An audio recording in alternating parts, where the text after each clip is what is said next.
Hey everyone and welcome back to another video. In today's video, I'll show you an unexpected error occurred on Facebook, how to fix it. Make sure that your app is fully updated. Go to the App Store or Play Store. On the search bar, click over there and search Facebook.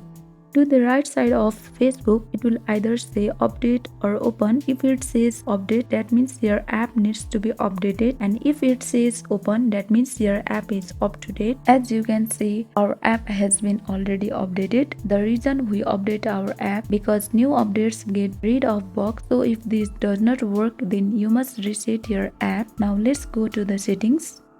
Scroll down and tap on apps, and again you need to tap on all apps. On the search bar, search Facebook.